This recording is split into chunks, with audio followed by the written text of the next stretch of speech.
Assalamualaikum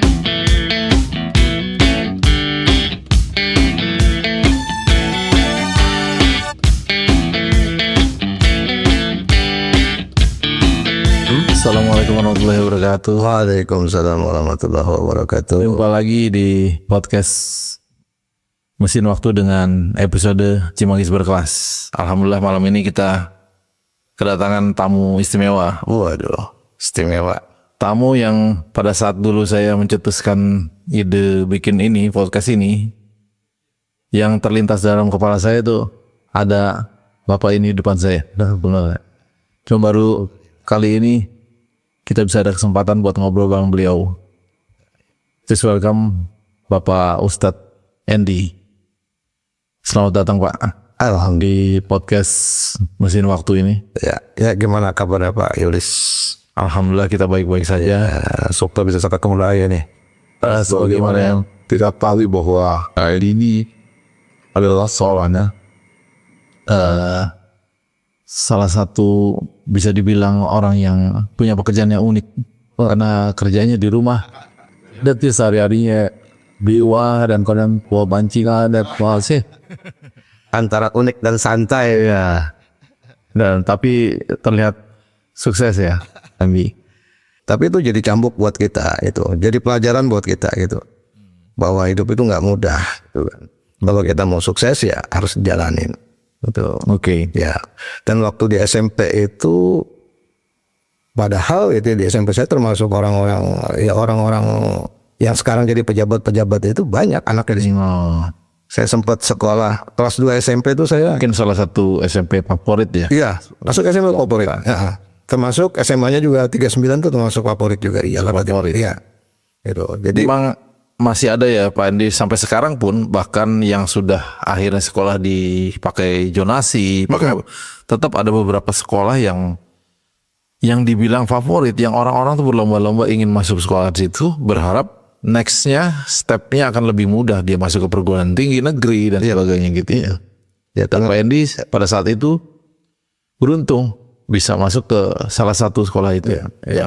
Ya kalau zaman dulu tuh nggak ada sistem zonasi ya. Iya. Jadi benar-benar mengandalkan NEM dulu ya. Iya, NEM itu benar-benar harus ya pinter banget gitu, baru bisa masuk situ. Makanya dulu kan ada sekolah favorit gitu kan. Ya. NEM sekian udah sekian nggak masuk gitu, NEM sekian udah sekian masuk gitu. Iya. Ya, jadi ya memang berlomba-lomba banget ke situ gitu ya. Ya sempat dulu SMP itu saya kelas 2 itu teman sekelas saya ada anaknya Hendro Priyono, ada anaknya Luhut. Oke. Dan ada anak dubes Australia gitu, ngumpul di situ satu kelas. Ya alhamdulillahnya kita bisa manfaatkan itu gitu loh. Yes, ketemu orang-orang Calon orang. Iya, jadi kita ya mereka kan dari kecil memang sudah jadi sultan gitu ya. Oke. Jadi ya kita numpang hidup lah sama mereka gitu. Iya, saya nggak bayaran gitu. Kurang lebih sama saya juga. Iya, SPP nggak pernah bayaran, saya minta mereka semua gitu. Minta gitu. Iya. Karena apa ya timbal balik gitu. Kita punya otak, mereka punya duit gitu kan. Oke, kayak bantuin ngerjain. Nah, tugas. Bahkan sampai ulangan pun kita tukar kertas ulangan gitu kan. Wow. Jadi saya nilai 8, orang itu nilai 8 sama pasti gitu. Oke. Gitu. Ya timbal baliknya seperti Keren. Nah, sesulit itulah gitu masanya.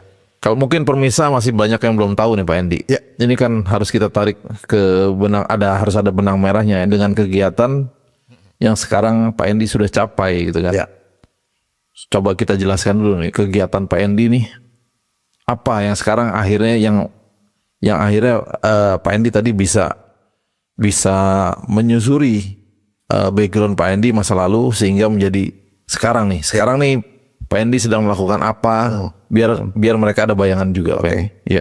Iya makanya saya bercerita dari awal itu kan maksudnya buat itu sebagai ya batu pijakan saya gitu. Ya.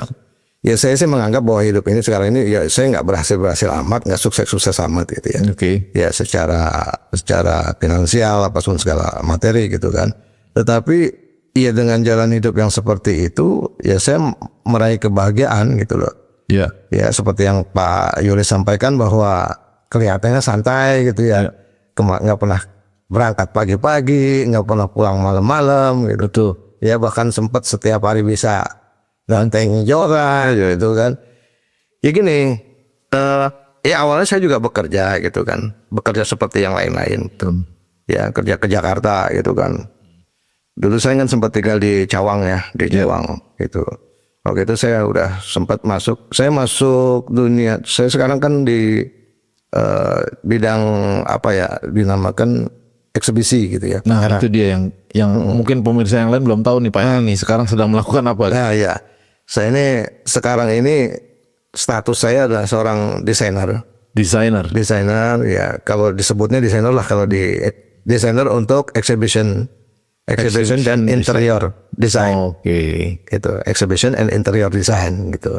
Ini ya disebutnya desainer lah gitu ya. Ya walaupun secara formal dia mungkin nggak dianggap gitu ya, karena memang saya tidak punya background pendidikan ke situ. Oke. Jadi ketika itu saya cuman sekitar tahun 97 Iya. ya 97 mulai menapaki bidang ini. Ya kebetulan saya kerja di Grogol di Gelong Baru situ. Iya. Waktu itu ya memang awal-awal Krismon kan gitu. Gitu. Jadi saya masuk situ. Saya masuk ke satu perusahaan kecil ya, perusahaan eksibisi gitu ya, exhibition kontraktor. Ya. Yang memang kecil, sama benar-benar kecil gitu ya. Jadi saya cuma minta di situ untuk belajar. Kalau diberi kesempatan belajar, saya belajar di situ. Boleh diberikan kesempatan, saya masuk situ. Nah, akhirnya boleh tuh diberikan kesempatan, saya belajar sama 2 orang insinyur tuh waktu itu. Yang satu lulusan Trisakti, yang satu lagi lulusan di Surabaya tuh, di Blitar gitu ya. Nah, mereka ngasih kesempatan saya untuk belajar desain. Oke. Karena memang ini fashion saya gitu kan. Karena memang saya dari dulu bakat saya memang senang coret-coret gitu ya. Bahkan sebelum itu pun saya sudah menggeluti dunia kaligrafi. Oke. Ya. Emang senang gambar ya. Senang gambar gitu. Kebetulan ketemu sama orang yang ahli kaligrafi, saya belajar kaligrafi gitu kan. Ya sempat banyak nulis-nulis di masjid-masjid gitu kan. Ya. Kebetulan dapat lagi kesempatan untuk belajar desain, termasuk fashion saya juga gitu. Makanya saya belajar selama kurang lebih setahun lah gitu. Setahun saya belajar gitu kan. Zaman dulu belum ada komputer. Pakai apa tuh dulu? Masih pakai meja gambar yang besar tuh. Meja gambar yang besar. Yang agak penggarisnya nempel gitu. Iya, yang kita putar penggaris tuh. Iya, iya. Apa sih namanya tuh ya? Lupa tuh. Meja gambar ya. Iya. Jadi ya kayak kita mau buat satu perspektif aja gitu kan, kudu narik-tarik garis dari sini, titik mata dari sini harus begini. Ya ribet lah pokoknya pada saat itu. Ya alhamdulillah dalam setahun itu saya udah bisa menghasilkan gambar gitu kan. Dengan diberikan referensi dari desain-desain yang sudah ada gitu. Ya selama itu kita belajar sampai akhirnya saya mendapatkan klien. Waktu itu klien saya pertama kali itu produknya kalau nggak salah King Coil. King Coil. Ya, kasur. Oke. Spring bed. King Coil itu termasuk merek ternama juga itu, King Coil. Terus untuk pameran yang lainnya itu mobil kalau nggak salah dari Daihatsu Taruna dulu. Oke. Daihatsu Taruna. Nah, ada brand-brand besar masuk nih Pak. Iya. Ya kan? Mungkin coba bisa dijelaskan, misalnya King Coil masuk, Daihatsu Taruna masuk. Nah, Bapak tuh apa yang Bapak kerjakan untuk mereka, untuk produk itu? Ya. Jadi gini, kalau sistemnya di exhibition itu kan kita diundang untuk pitching gitu. Pitching itu istilahnya untuk Tender lah gitu. Tender gitu kan, untuk mengajukan desain, karena mereka ingin mengadakan satu pameran atau mengikuti satu ajang event gitu kan. Yang waktu itu eventnya masih di JHCC gitu kan, Balai Sidang gitu. Nah, kebetulan kita ikut masuk tender di situ. Ya alhamdulillah pada saat itu kita lolos gitu. Ya lolos untuk desain kita, yang King Coil itu ya, terutama King Coil. Pasti kan di situ Bapak presentasi. Iya. Yang presentasi waktu itu bukan saya gitu. Oke. Tapi atasan saya gitu. Karena waktu itu saya belum berpengalaman untuk presentasi gitu kan. Jadi saya hanya bawa gambar itu gitu. Jadi ketika dipresentasikan ya gambar itu masuk gitu kan. Oke. Nah, akhirnya kita dapat stand itu atau booth ya, kalau disebutnya booth gitu ya gitu. Nah, itu masih bekerja ya Pak Endi waktu itu? Iya, masih kerja di. Dan itu klien pertama yang Sama. Pak Endi bisa artinya Pak Endi yang melakukan desain sendiri. Iya. Dan klien itu oke gitu. Iya, itu. Oke. Iya, sempat jadi. Tahun berapa tuh Pak? Aduh, tahunnya 97. 97. 97. Oke. 97 ke 98 gitu. Ya setelah sudah ada klien itu 98 kan terjadi Oh, kerusuhan. chaos gitu kan, kerusuhan. Akhirnya kita sempat vakum tuh 98. Kemudian tahun 99 saya masuk ke satu perusahaan lagi. Ya. Ya, di situ ada namanya Cipta Kreasi Desain gitu ya. Saya juga kebetulan diambil jadi tukang gambar lah katakan, itu desainernya gitu di situ. Nah, di situ baru mulai berkembang tuh. Jadi nggak hanya dari King Coil atau apa gitu ya, tapi udah mulai masuk stand-stand booth-booth perumahan. Oke. Ya kan, perumahan. Saya udah Jadi lupa. ekonomi sudah mulai membaik. Belum. Masih. Karena waktu itu gini, namanya perusahaan kecil, Ya.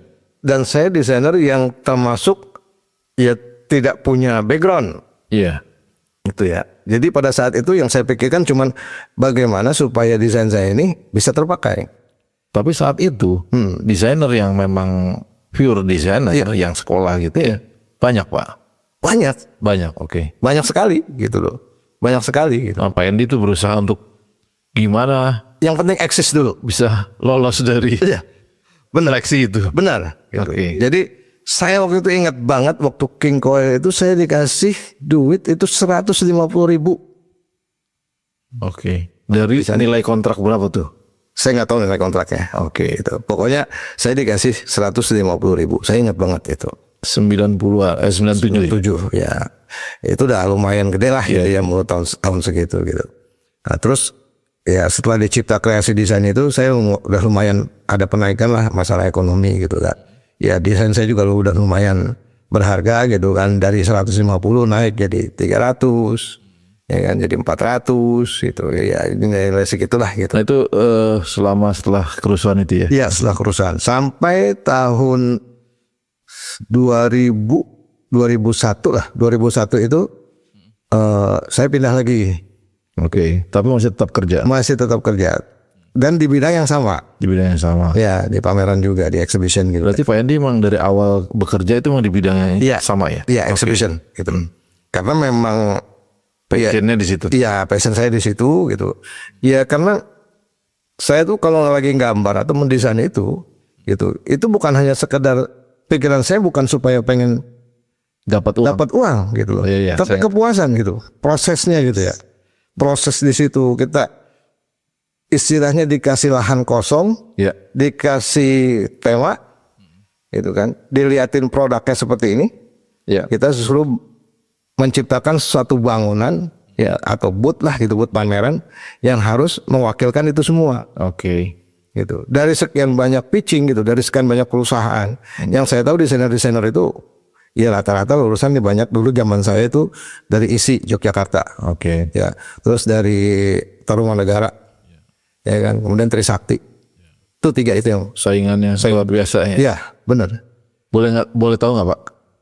Ketika mendesain itu, Bapak tuh dapat preferensi atau insight dari mana sehingga bisa kayak membayangkan, mengimajinasikan sebuah bentuk yang belum ada dan menuangkan ke dalam gambar, Pak. Gimana proses kreatif itu gimana sih? Ya, kalau saya ini saya dulu senang mengamati gitu ya desain-desain orang-orang yang sudah terkenal. Ya, yang pada zaman saya tuh dulu banyak sekali desainer-desainer yang ya desain-desainnya udah pasti istilahnya memukau lah gitu ya.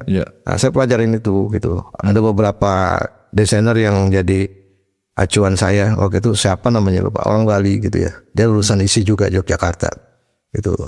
Itu desainnya bagus-bagus sekali gitu. Nah, saya banyak belajar dari situ.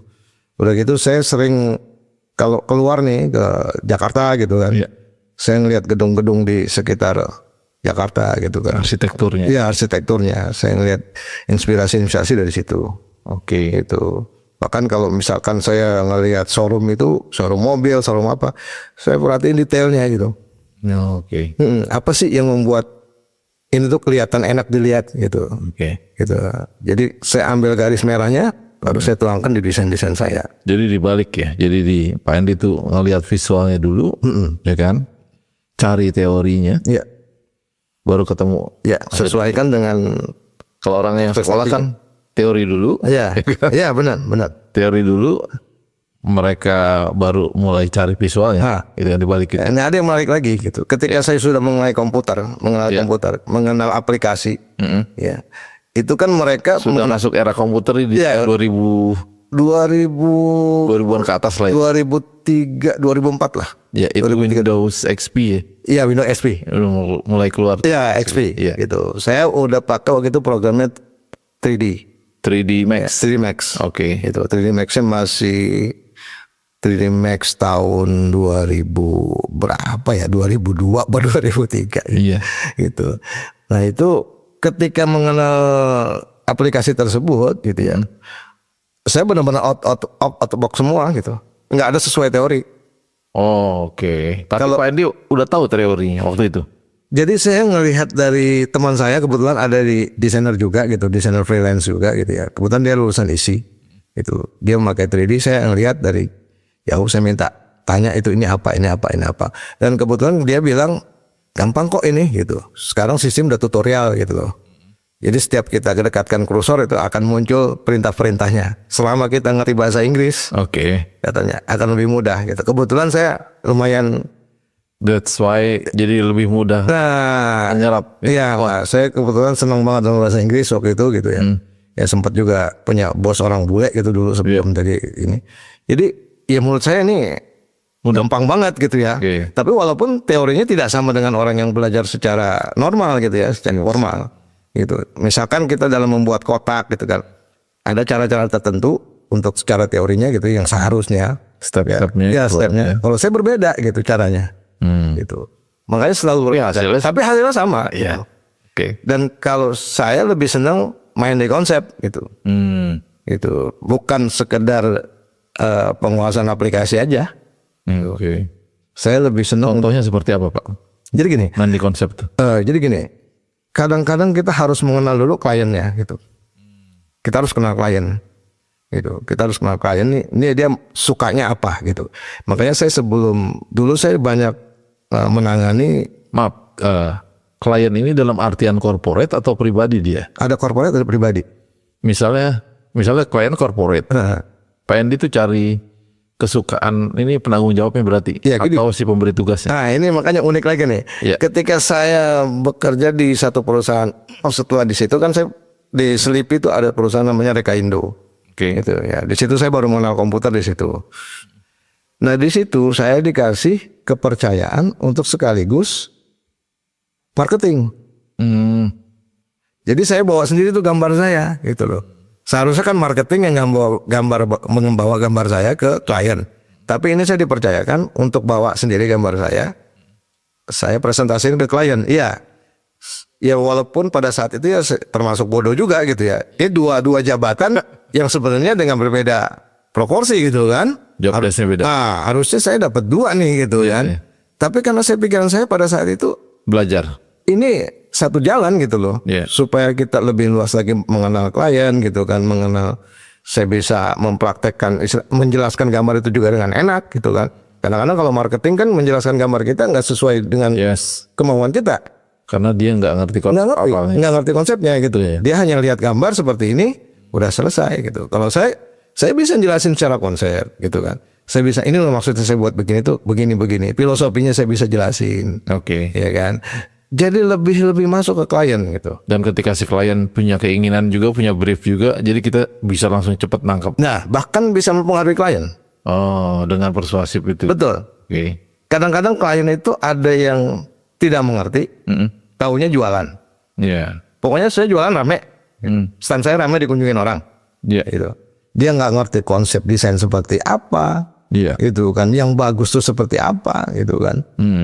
Nah, situlah tugas kita untuk ngarahin klien itu.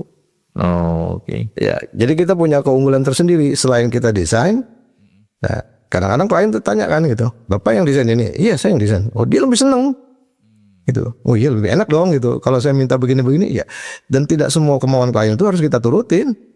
Oke. Kalau marketing itu lebih cenderung apa kemauan klien kita turutin. Tidak semua kemauan klien kita turutin. Kita turutin. Saya garis bawahi itu ya, Pak. Ya, benar. Dan mungkin juga saya nambahin, tidak semua klien harus kita ambil, benar ya? Benar. Benar. Oke. setuju. Benar, seperti itu. Silakan lanjut. Nah, jadi kita ini sebagai seorang desain dan sekaligus sebagai seorang marketing gitu ya. Yes. Jadi kita bisa membuktikan kita ini benar-benar istilahnya mengedukasi klien gitu loh. Iya. Jadi bukan hanya sekedar nyari duit Tuh. gitu loh. Jadi kita nih bisa memberikan gambaran arahan kepada klien gitu kan. Ini loh, kamu tuh maunya begini. Ini tidak konstruktif Yes. gitu. Dia mau begini, wah begini. Nggak mungkin kita terapin di konstruksi gitu kan. Kenapa? Kita konstruksi menggunakan bahan multipack gitu kan. Kita harus jelasin gitu loh. Oke. Bentuk-bentuknya terbatas. Nggak bisa bentuk-bentuk seperti ini. Gitu. Kalaupun mau pakai ini, kita nggak bisa pakai bahan multipack. Bahannya harus pakai ini. Jadi itu value yang Bapak berikan tuh kan. Iya betul. Jadi di saat vendor-vendor yang lain cuma ngasih konsep, tapi Bapak jelasin bahwa do and don't-nya dan sebagainya. Saya konsultan lah, harus ngasih value yang lebih lah. Gitu. harus begitu, gitu. Biar kita nggak jadi apa ya? Kadang-kadang yang saya temukan sekarang ini ya, yang orang-orang desainer sekarang ini gitu ya, yang tahun-tahun sekarang ini Gen Z lah katakan. Mereka secara aplikasi, penggunaan aplikasi udah hebat gitu kan. Iya. Mereka sekarang lebih banyak pakai SketchUp, gitu kan. Renderingnya lebih, wah gila-gilaan. Dengan spek komputer yang Spek komputer yang tinggi, ya kan, dengan kemampuan aplikasi yang luar biasa gitu. Saya nggak pernah pakai SketchUp gitu sampai sekarang gitu. Karena saya masih 3D Max oriented lah gitu ya. Iya. Saya nggak mau berubah ke SketchUp. Saya bilang SketchUp tuh kalau gampang gitu, nggak ada effortnya gitu. Nggak ada seninya lah gitu. Kalau 3D itu saya lebih senang karena ya kita dari renderingnya juga kita harus atur sendiri gitu kan, gitu. Jangan sampai ini. Nah, brand apa yang paling menurut Bapak nih yang paling besar yang pernah Bapak tangani selama berkarir di dunia desain ini? Yang paling Dan kontrak berkesan dan paling besar gitu. ya kapal api, Kapal api, kopi. Ini boleh nyebutin merek ini ya? Boleh, bebas. Ya kapal api. Saya pegang kapal api itu dari tahun 2009 sampai 2013. Oh, 4 tahun. Ya 2013-14 dah. 2014 sempat vakum, sempat nggak dapat. 2015 dapat lagi. Oke. Itu. Dan yang paling berkesan ya kapal api gitu. Selama 4 tahun itu berapa kali exhibition mereka, Pak? Kalau untuk yang terbesarnya itu biasanya mereka di PRJ ya, di J Expo. Setahun sekali. Ya karena walaupun setahun sekali tapi itu Besar banget. Iya prestis mereka. Iya. Mereka di situ harus kompetitor mereka banyak gitu kan. Sekarang jenis kopi kan udah banyak tuh.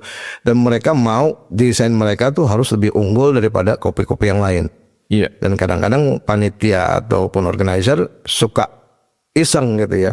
Jadi sengaja menaruh brand-brand yang dengan produk yang sama di satu area. Oke. Supaya mereka kompetitif. Iya. Gitu. Dia mau menampilkan yang terbaik gitu kan. Nah disitulah tantangan kita gitu. Gitu. Saya waktu itu pegang kapal api ya selama 4 tahun itu. Ya alhamdulillah gitu ya. Itu ya brand saya tuh sempat juga dapat best design. Best design PRJ. Iya di PRJ tahun 2011 kalau nggak salah. Ya, temanya waktu itu Euro 2011. Jadi semua booth harus bertemakan itu. Betul. Euro. Ya Euro. Oke itu. Saya pengen nyelamain ini Pak, sorry. Brand kapal api. Ya. Kopi. Which is satu saset harganya 1.500. Betul. Bagaimana seorang Pak Endi itu bisa ketika dapat pitching ya tentang brand ini, terus bisa berpikir besar tentang ini gitu? Atau apakah ada brief sebelumnya atau gimana nih? Iya. Sehingga si klien itu cocok dengan Pak Endi. Sebenarnya gini gitu ya. Ya kita juga kalau hitungannya secara hitungan seperti itu gitu ya, nggak masuk di akal. Yeah. Mereka sewa booth di situ, sewa lahan di situ, per meter perseginya bisa di atas 3 sampai 5 juta. Oh, oke. Per meter persegi. Sedangkan mereka ambil lahan itu kalau kapal api biasanya 200 meter persegi. Wow. 200 meter. 200 meter persegi. Gila. Dengan konstruksi yang double deck itu 2 lantai. Oh, oke. Gitu. Berarti 400 meter. Iya. Wow. Gitu. Ya, Dan semuanya itu bikin baru. Bikin baru. Jadi kalau kita hitung-hitungan jual kopi 1.000 perak gitu ya. Iya, iya. Apa mungkin? Karena mereka bukan itu yang dicari gitu. Bukan itu. Tapi after exhibition itu yang dia cari. Gitu. Saat itu mungkin dia ya paling dapat penghasilan Iya. berapa Orang gitu. nyobain minum Ya, kopi datang, iya. ya kan beda kan maksudnya. Kalau sekarang ada kopi-kopi yang kafe itu kan, Iya. mungkin itu agak masuk akal ya maksudnya. Kalau kopi-kopi yang kafe itu kan memang dia punya produk khusus sendiri, ya ada ciri khasnya. Tapi kita lihat kapal api, Pak, ya kan, yang di warung pun kita bisa beli gitu ya. Kenapa orang harus bersusah-susah berduyun-duyun nyobain kopi di sana? Nah, Gunanya apa untuk mereka? Nah, ini yang pemikiran ini yang mungkin Pak Endi juga bisa share ke kita. jadi gini, kapal api itu sekarang itu dia bukan hanya sekedar, jadi gini, di mereka membuat satu kafe-kafe juga gitu. Tapi mereka mengharuskan untuk memakai produk kapal api. Kapal api itu bukan kopi kapal api doang loh. Iya. Ya, kapal api grup itu banyak kopinya. Ya, Yes Kopi, terus pokoknya dia kan produk PT-nya itu namanya The Santos di Surabaya tuh. Itu. Jadi produknya bukan hanya kapal api. Ya, susu creamer apa segala macam banyak. Gitu. Permen juga ada gitu. Jadi mereka itu sekarang ini mereka membuat satu kayak barista gitu, kafe gitu ya. Oh, ada kafenya. Ada. Oke. Dengan memakai produk kapal api. Dan mereka menyediakan tempat, mereka modalin tempatnya, modalin apa interiornya. Jadi si orang yang mau berusaha ini cuma menyediakan tempat aja gitu kan. Franchise gitu. Franchise, semacam franchise begitu. Nah seperti itu. Makanya ya ketika pameran itu ya mereka after sales-nya aja gitu diambil. Kalau pada saat itu dijual dibandingin orang yang kayak pameran motor gitu ya. Jual satu motor udah berapa duit gitu kan. Ya, ini mereka jual kopi kapal api yang sasetan gitu bisa. Itu ya, Iya. luar biasa. Yang Iya, unik gitu. betul. Mereka berani untuk investasi di situ. Itu belum lahannya udah sekian, udah bisa dihitung kan lahan 200 meter kali 3 atau 4 juta gitu kan. Udah berapa gitu kan. Belum membuat standnya. Pembuatan bootnya itu waktu itu saya terakhir yang paling mewah, paling mewah itu sampai 800 juta. Wah, 800 juta. Tahun 2011. itu bisa jadi rumah mewah itu. Ya. Kalau dipikirin gitu ya, Iya. itu terbuang begitu aja gitu. Dan apakah bisa tercapai gitu ya? Dengan hanya jual kopi 1.000 Iya, itu. betul. Tapi mereka tetap itu kan, itu bagian dari promosi mereka gitu ya. Yes. Gitu. Kalau dibandingin dengan stand-stand motor gitu ya, nggak jauh beda harganya gitu. Harga bootnya gitu ya. Tapi apa yang dijual beda gitu, jauh banget gitu. Bahkan bumi dan langit gitu. Tapi mereka tetap melaksanakan itu. Ya, that's why tetap ada kopi kapal api di. Wah, ya benar. Ya, makanya kita nggak pernah lepas dari kapal api gitu loh. Tuh. Dan itu istilahnya ya lumayan berkesan lah sama saya gitu ya. Karena waktu itu sempat sampai dapat best design gitu kan. Ya lumayan bangga walaupun nggak dapat hadiah gitu. Ya. Cuma dapat trofi doang, itu juga trofi disimpan di kantor bukan di saya gitu ya. Gitu. Karena memang dari kantornya gitu. Tapi saat itu masih bekerja. Masih? Oke. Saya enggak, udah enggak. Udah saya itu udah freelance di situ. Freelance. Udah Jadi freelance. ngerjain dari rumah tapi Iya. dapat order dari vendor mungkin. Iya, dari vendor. Oke. Jadi saya ini banyak IO yang masih berhubungan sama saya gitu sampai sekarang ini. Berarti Bapak sekarang ceritakan bagaimana nge-switch dari pekerja menjadi full freelance di rumah. Nah, ini yang gitu. penting banget nih buat teman-teman supaya tahu gimana sih switch shifting ya kan secara mulus supaya nggak terjadi lonjakan-lonjakan ekonomi ya kan. Ya, memang sebenarnya momentumnya yang sebenarnya bukan karena emang bukan rencana gitu, tapi ada momentum di situ ketika saya kerja di Selipi itu di Reka Indo. Itu perusahaan dari perusahaan yang kecil, dari perusahaan rumahan gitu ya. Waktu itu kantornya masih 3 kali 3 meter. Ya kan belum ada apa-apa itu kan, baru meja-meja mau komputer doang. Terus sekarang udah proyeknya udah banyak gitu kan, jadi 2 lantai. Ketika itu ya itu yang saya bilang tadi, saya megang beberapa posisi gitu kan. Jadi desainer, jadi marketing juga, bahkan jadi supervisor di lapangan. Gitu. Bahkan jadi apa istilahnya untuk yang ngitung-ngitung proyek itu. QS. Ya, semacam itulah gitu. Saya ngitung proyek juga. Project manager lah. Ya, apa sih namanya ya? Apa untuk menentukan harga itu? Nah, tuh. lupa saya istilahnya apa, lupa. Ya. Jadi Quantity surveyors. Iya. Kalau di bangunan namanya QS. apa sih namanya, kita bikin quotation gitu kan, bikin penawaran dari situ gitu. Karena memang bos saya emang tidak menguasain itu. Oke. Itu, dan saya dipercayakan itu. Ya sebenarnya saat itu kesempatan saya untuk bermain apa segala macam Iya. besar sekali gitu. Oke. Kenapa? Saya menentukan harga, saya yang ketemu klien, ya bos tidak tahu apa-apa gitu kan.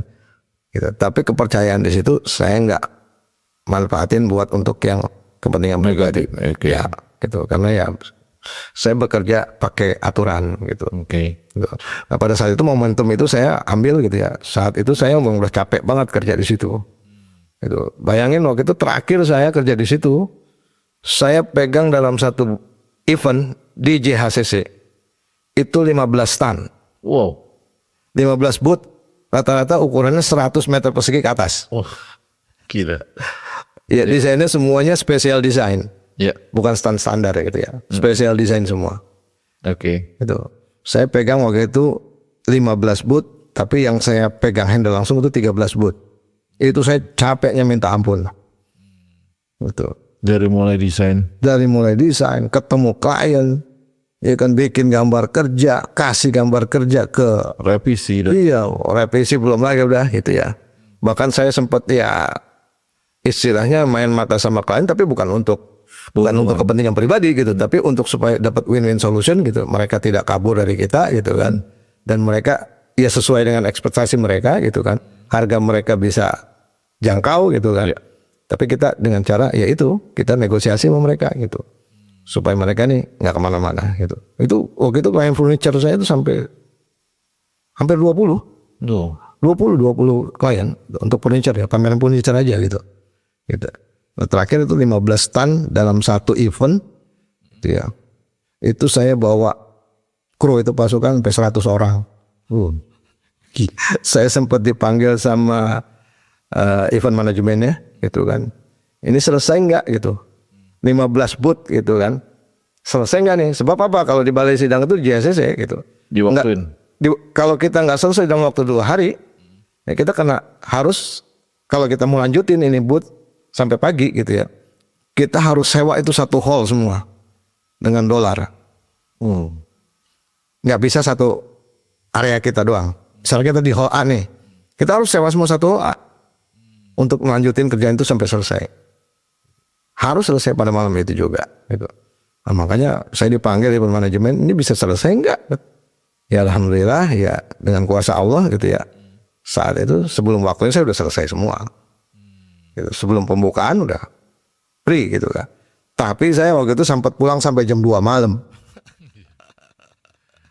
Saya sempat sampai rumah tuh jam 2 malam. Saya waktu itu udah di Cimanggis, udah pindah ke Cimanggis. Oh iya. Jadi buat teman-teman yang belum tahu bahwa Pak Endi ini orang yang beli rumah saya yang dulu. Yang cuma Kebetulan. beliau ini yang beli rumah saya yang Cimanggis dulu. Iya. Gitu. Akhirnya di situ saya mengalami satu kelelahan gitu ya. Akhirnya saya bercoba untuk menegosiasi sama bos gitu kan. Gimana nih, saya udah pegang sekian banyak job desk gitu kan.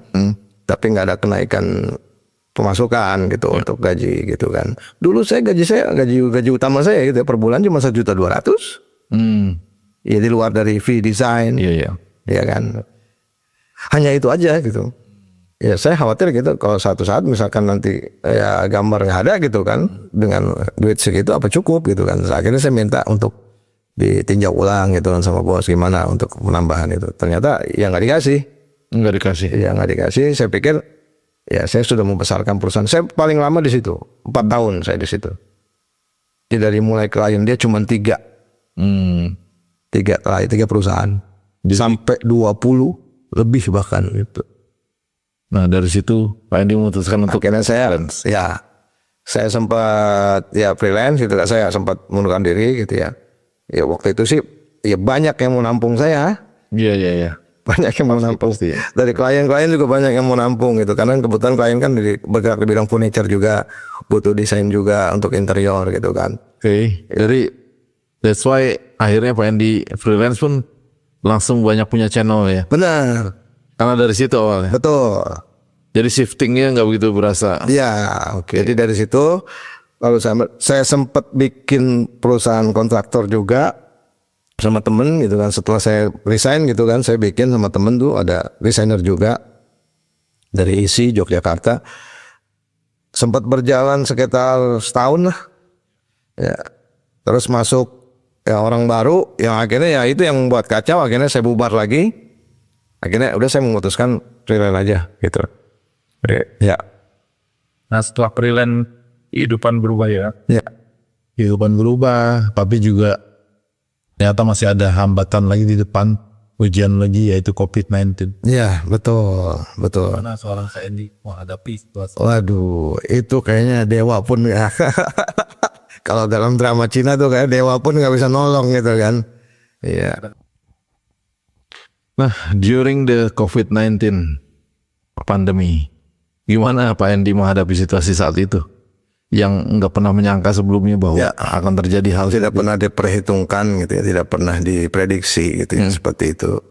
Jadi ya saat itu ya benar-benar memang tidak ada event sama sekali, gitu kan. Terus bertahannya gimana? Ya untungnya masih ada beberapa klien, beberapa vendor yang istilahnya membutuhkan seperti untuk semacam apa ya kalau dibilang floor display gitu ya, rak display untuk di mall-mall, di supermarket gitu. masih ada. Masih ada sedikit-sedikit ya kan. Kalau itu kan tidak membutuhkan keramaian. Ceritakan Pak, Ya. gimana sulitnya saat itu? Aduh, mungkin Bapak pasti punya sedikit simpanan tabungan gimana tuh? Iya, jadi gini ya memang ada simpanan gitu kan. Cuman pada saat itu kan saya juga punya kewajiban juga untuk sewa tempat gitu kan. Oh iya Ya kan saya sewa tempat juga di situ di Cimanggis itu. Ya itu harus dibayar gitu kan. Akhirnya tabungan saya habis keserap ke situ gitu untuk bayar sewa gitu kan. Terus ya untuk rumah tangga sehari-hari gitu. Ya habis lah gitu ya. Bahkan sampai ya barang-barang saya yang bekas-bekas pameran itu yang masih tersimpan saya jualin habis. Oh, Gitu ya. Udah pokoknya udah di titik nadir yang paling iya. untungnya gitu ya, saya masih ada ya istri saya masih punya satu kos-kosan gitu, Iya. tempat di Jakarta. Ya walaupun kecil gitu, tapi itu lumayan lah bisa membantu. Itu sampai COVID itu berakhir ya kita berusaha semaksimal mungkin supaya yang penting anak sekolah tetap berjalan gitu kan, tetap tidak kekurangan gitu kan. Iya. Ya seperti itu. Ya barang-barang sudah habis gitu kan. Akhirnya saya pure benar-benar tidak pernah produksi gitu. Jadi hanya mengandalkan desain. Setiap kali ada project saya lempar ke tempat. Sementara tempat udah terlanjur disewa. Tempat udah terlanjur disewa. Oke. Terus pasca COVID, Nah, berapa lama bisa bangkit lagi Pak industri ini? pasca COVID itu sekitar tahun 2021 ya. Ya. 2021-an ya. Itu alhamdulillah tuh mulai 2021 mulai ada lagi event gitu kan, walaupun nggak besar gitu kan, terbatas gitu kan.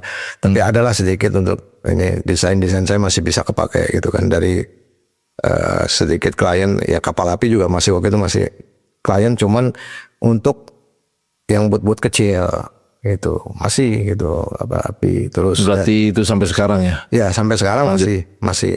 Cuman sekarang ini kita hanya dikasih untuk yang kecil-kecil aja. Oh, tapi alhamdulillah ya. Ya kayak stall gitu kan, mereka punya brand. Belum dapat yang Belum. anchor tenan lagi. Karena memang di kapal api itu termasuk rumit gitu loh. Iya. Jadi IO saya itu yang biasa hire saya kan, yang biasa masuk kapal api, Agensi ya. agensinya gitu ya. Ya itu terhambat dengan ya di dalam internal kapal api gitu. Jadi ya ada termacam nepotisme lah di situ gitu. Iya. Jadi Kalah tender. ya, kalah tendernya karena ya seperti itu kan, nepotisme bukan karena masalah Kualitas. ya masalah kualitas, masalah desain gitu ya. Gitu karena memang saya dari dulu selalu mengutamakan selain konsep, kecepatan juga gitu, kerapihan paling penting. Biaya, mutu dan waktu. Betul. Itu BMW. ya BMW. Itu jadi satu ya kita masih bisa bertahan gitu kan di situ gitu loh. Dan kalau untuk desain saya tetap ya utamakan konsep. Ya. gitu loh. Nggak harus dengan tampilan yang wah gitu kan, tapi ketika diimplementasikan, diaplikasikan jadi satu booth gitu, jadinya pasti tidak seperti itu Oke. gitu. Pak Endi, jadi dengan sekarang yang hanya menangani, mungkin emang jalan Allah seperti itu ya, yang membuat Pak Endi akhirnya bisa hidup tenang, slow living, ya kan? Yang saya mau tahu adalah berapa banyak Pak Endi manifest waktu untuk satu buah kerjaan gitu yang dibilang tadi kecil, sehingga Pak Endi itu bisa sisanya bisa untuk ya jalan-jalan ke sana kemari, siang mesti ngiter-ngiter bawa joran, dan itu biasanya manifest waktunya berapa siap event itu? Jadi gini, saya tuh dari dulu itu kan saya prinsip kerja saya tidak sembarangan kerja aja gitu. Jadi orientasi saya bukan semata-mata hanya duit, Iya. ya. Tetapi saya bekerja itu ya benar-benar Dari hati. di track yang seharusnya Allah inginkan itu seperti apa, gitu. Karena saya emang dididik dari dulu gitu ya sama guru-guru saya gitu ya. Ya untuk menerapkan kayak begini nih kehidupan ya dengan secara ini track yang benar itu di kehidupan bisnis sekarang ini susah gitu ya. Ya gimana dengan kita segitu banyak kesempatan kita untuk untuk bermain gitu ya di situ, tapi kita tidak manfaatkan. Kenapa? Karena kita takut sama Allah. Gitu. Kita memahami, meyakini banget gitu bahwa ya hidup ini bukan di dunia aja gitu. Di dunia itu cuma lewat doang. Nanti yang paling benar itu hidupnya di akhirat. Nah itu yang paling saya pegang gitu. Makanya saya nggak pernah memanfaatkan. Walaupun kadang sampai istilahnya sekarang ini kan saya membantu teman juga. Iya. Ya dia kebetulan dari pekerja pameran gitu ya. Sampai akhirnya dia mendirikan satu perusahaan kontraktor. Yes. Ya karena dia belum berpengalaman gitu kan. Akhirnya saya bantu dia gitu kan. Oke. Sambil mengasih project dia gitu. Kalau dari project dari klien saya kasih ke dia gitu. Dan saya pikir itu nyaman lah gitu ya. Saya hanya ambil komisi gitu kan. Saya bantu dia untuk membuat tagihan segala macam gitu kan. Karena memang dia tidak bisa gitu kan. Ya timbal baliknya ada gitu loh. Oke. Ya kan. Dia walaupun saya bisa banget gitu ya untuk ngakalin mereka gitu ya. Tapi saya nggak mau gitu. Saya lebih senang apa adanya gitu. Bahkan sampai PO pun saya perlihatkan, nih PO-nya segini. Iya. Tagihan langsung masuk rekening ente, nggak masuk rekening saya. Gitu. Nanti dari rekening situ baru bagi ke saya. Oke. Gitu. Dan timbal baliknya ya itu, kalau misalkan saya lagi, wah ini kayaknya kurang nih segini, ya dengan senang hati ya sih saya gitu, nambahin jumlahnya atau apanya gitu. Dan Selama gitu. proses itu Pak, terutama yang tadi di COVID-19, Ya. pernah terpikirkan untuk bekerja kembali? Pernah. Oke. Ya itu istri saya yang bilang gitu kan. Oke, Pasti ya. ya. Bukan.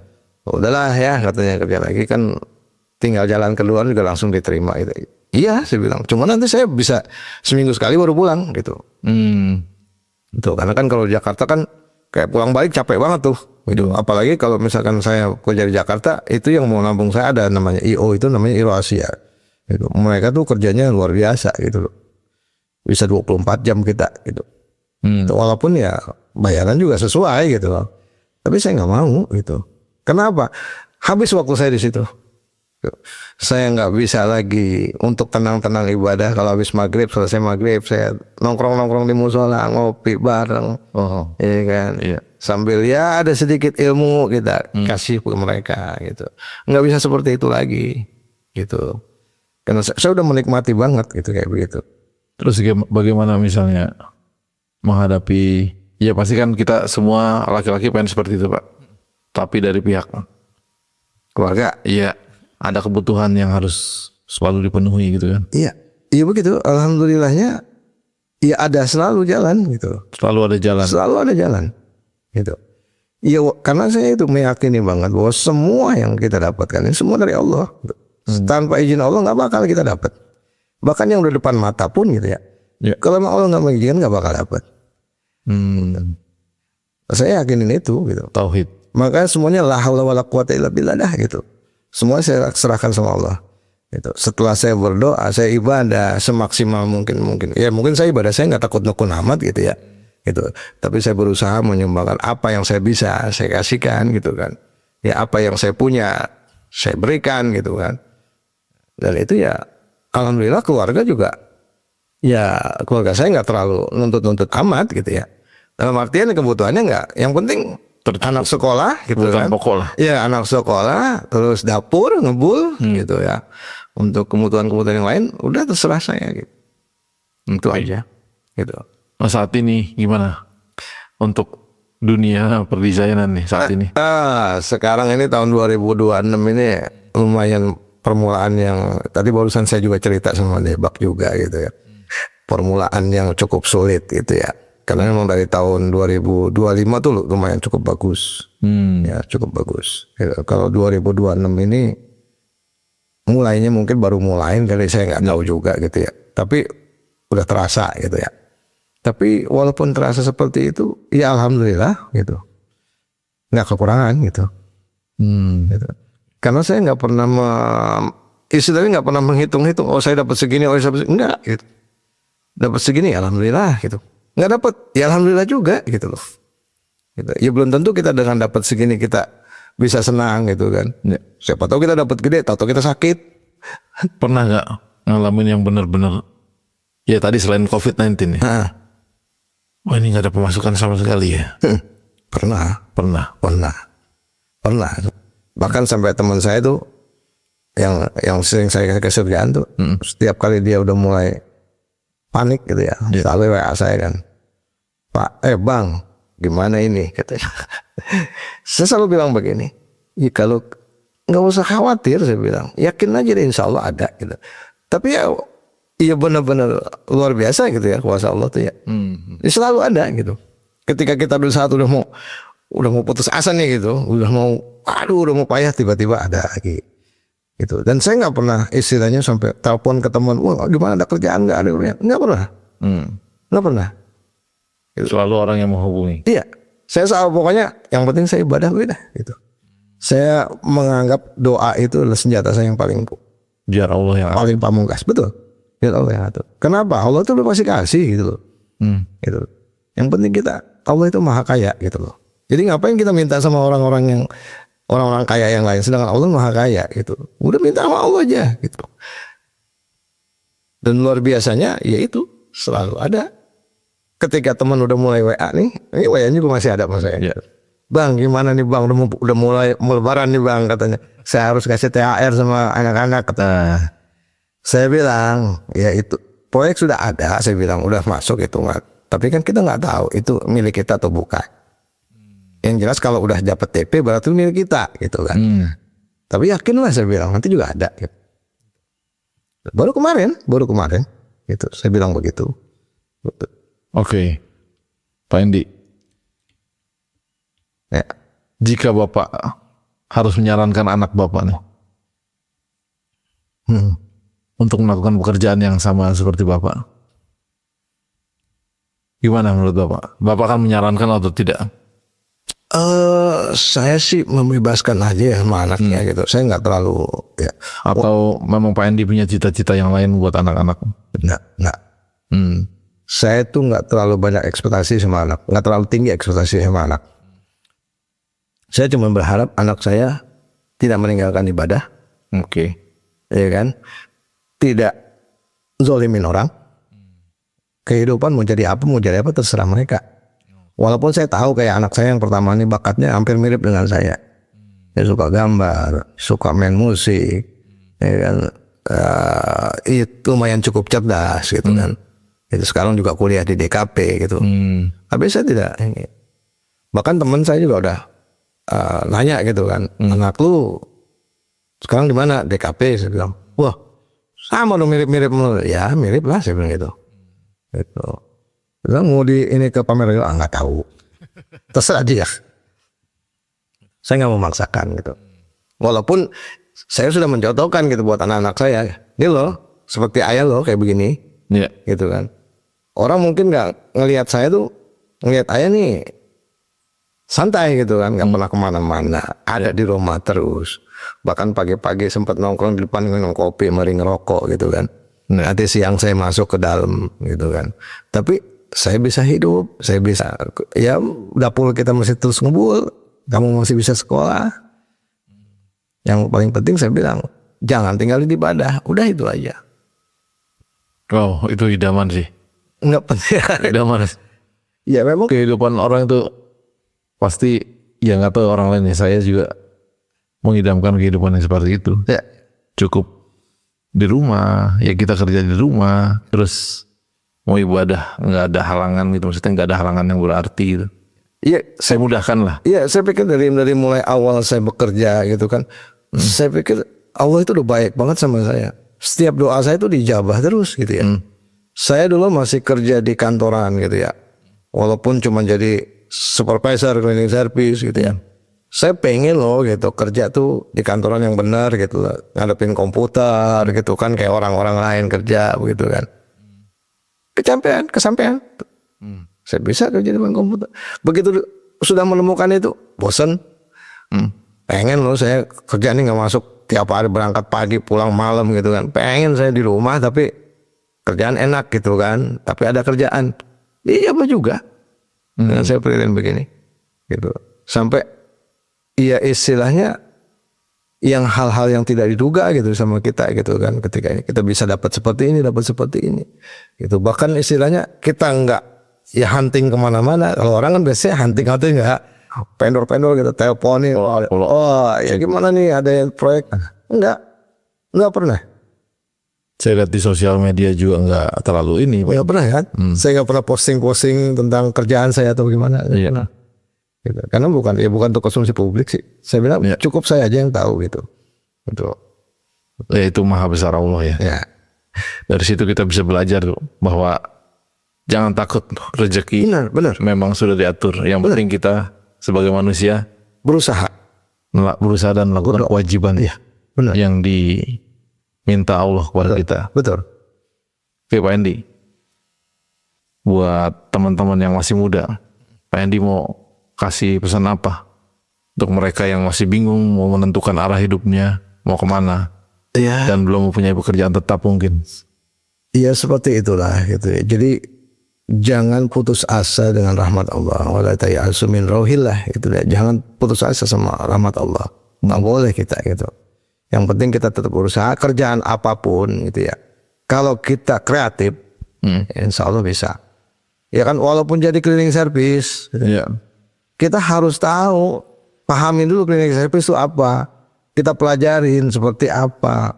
Ya kan? Iya, intinya core-nya kita harus tahu. Iya, kita harus tahu. Terus apa ya keutamaannya apa kita harus tahu. Yang paling penting itu lagi kreatif. Kreatif. Ya, kita jangan hanya stuck mau di situ aja. Boleh saya tambahkan juga imajinasi. Bisa imajinatif boleh gitu ya. Jadi ya istilahnya kita jangan terlalu cepat merasa puas gitu ya. Ini kita udah nyaman nih di sini. Nyaman nih, enak banget udah santai aja di sini aja gitu. Kalau anak muda ya, kalau saya bilang anak muda yang masih belum berkeluarga, ya cari karir sebanyak-banyak. Jangan cari gaji. Jangan cari gaji. Cari karir gitu. Kalau karir dapat, gaji ngikutin. Iya. Kesempatan. Tapi kalau yang sudah berkeluarga jangan cari karir, cari gaji. Soalnya kita udah hidup anak orang gitu kan. Betul. Seperti itu. Kalau anak muda harus kreatif. Iya kan? Ya kalau bisa ciptakan lapangan pekerjaan. Iya. Bukan harus cari kerjaan. Gitu. Saya selalu menerapkan sama anak saya seperti itu gitu. Jadi kerjaan yang kamu dapat sekarang ini gitu ya. Udah jangan puas di situ. Jangan karena saya dapat duit sekian udah enak nih, udah bisa beli apa-apa gitu. Iya sekarang kamu mikirin diri sendiri gitu. Tapi nanti ketika kamu udah berkeluarga, kamu harus mikirin istri dan anak-anak gitu ya. Kamu nggak boleh zolim sama mereka. Membuat mereka sengsara pun zolim namanya gitu loh. Oke. Iya kan? Nah, kita harus bahagiain mereka. Walaupun bahagian itu bukan hanya dengan materi gitu ya. Tapi materi itu penting. Yes. Ya seperti itulah gitu. Punya ini nggak Pak? Punya mungkin pengalaman orang dulu nasihatin Bapak, ternyata itu nasihat itu tidak berlaku untuk Pak Endi. Nasihat terburuk yang pernah Pak Endi dengar selama hidup, ada nggak? Yang ternyata ketika Pak Endi jalani, nggak kayak gitu. Saya pikir-pikir kayaknya Misalnya Oh, kamu harus kerja di tempat yang bagus. Misalkan. oh, ya. Saya pernah istilahnya mendapatkan satu ya pengalaman yang itu yang membuat cukup cambuk buat saya gitu ya, dari orang tua sendiri sebenarnya gitu. Orang tua sendiri. Orang tua saya sendiri gitu. Pada saat itu saya masih kerja jadi security. Pernah jadi security? Pernah sih di security. Tahun 91, 92 lah. 93 lah sampai 90. Ya. 91 sampai 93. Saya waktu itu kerja di security di Jakarta International School. Oke, Di Cilandak. Iya. Ya. Oh, dekat kantor saya yang sekarang. Ya, situ. Jadi sempat waktu itu karena memang saya mau kuliah nggak punya biaya, orang tua nggak sanggup gitu ya. Oke. Ya kan. Akhirnya saya nggak mau nganggur gitu kan. Akhirnya apapun kerjaannya saya ambil. Iya. Ya kebetulan ada pendaftaran security saya ikut gitu kan, dan masuk gitu ya. Udah saya tekunin itu. Tapi saya nggak mau stuck di situ. Ya kebetulan saya di Jakarta International School, saya perdalam bahasa Inggris, saya perdalam pergaulan ngobrol orang sama asing. siswa gitu. Ya bahkan istilahnya ya sehari-hari saya bisa ngomong sampai 4 jam pun saya bisa gitu. Waktu itu sempat ngomong sampai 4 jam gitu sama general manager dari satu perusahaan gitu ya, dari Hong Kong gitu. Saya sendiri nggak sadar gitu ya. Begitu saya lihat jam, udah 4 jam ini kita ngobrol di kafe gitu. Dengan bahasa Inggris gitu loh, bukan bahasa kita gitu ya. Oke. Alhamdulillah saat itu ya saya mendapatkan sesuatu walaupun dari security gitu ya. Tapi orang tua saya malu gitu loh. Ya sempat ketika orang tua saya ketemu dengan perkumpulan pensiunan ABRI gitu kan. Yeah. Pada kumpul, mereka cerita, wah anaknya ada yang jadi dokter, ada yang jadi kabri, ada yang jadi ini.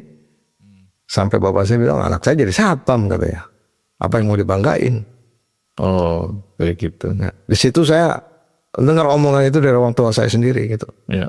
Gitu. Nah, di situ jadi cambuk buat saya gitu. Saya akan buktikan suatu saat gitu, bahwa saya akan jadi anak yang ngebanggain dunia akhirat buat orang tua saya. Gitu. Sampai akhirnya saya pindah ke, bukan di komplek ya, di kampung situ. Sampai orang tuh kenal semua sama saya, dari ujung kampung sana sampai saya, kenal semua sama saya. Di situ baru tahu orang tua saya gitu ya. Terus sampai orang tua saya ajak makan siang sama bos di Jakarta International School tuh. Yeah. Orang bule gitu, namanya John Moore gitu, kepala proyeknya gitu. Itu minta ketemu sama orang tua saya, pengen ngobrol gitu. Ya kaget gitu loh, bahwa anaknya tuh bisa kenal sama orang-orang bule gitu kan. Bahkan sampai ngajak ayah saya gitu kan, untuk kenalan gitu, untuk kenal gitu. Dia gak nyangka gitu, bahwa saya bisa seperti itu, walaupun jadi security gitu. Yes. Gitu. Jadi kesimpulannya adalah bahwa profesi apapun, selama kita masih mau terus berusaha, Kreatif, tapi intinya jangan stuck di situ. jangan. Gitu. Yang penting kita terus belajar, insya Allah Ya. bakal ketemu jalannya. Setiap kerjaan yang kita dapat itu batu loncatan. Anggap seperti itu. Gitu. Jangan cepat merasa puas, apalagi kita masih bujangan gitu, masih belum punya keluarga. Itu setiap kerjaan itu batu loncatan udah gitu. Sampai kita benar-benar menemukan kenyamanan yang sebenar-benarnya.